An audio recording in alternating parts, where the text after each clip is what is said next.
So you can hear the packing guns, the tape guns, right? It's the last day. They're packing up early. This is what happens with the Canton Fair. Is it's only a half day, especially on the last day. You know, everyone's just packing up. They want to get back to their province.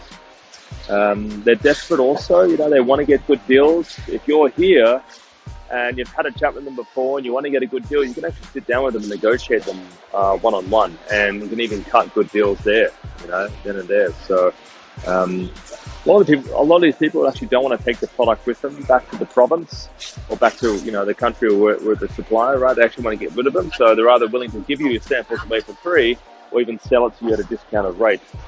They're actually, I think one of my colleagues is down there buying a few samples as we speak.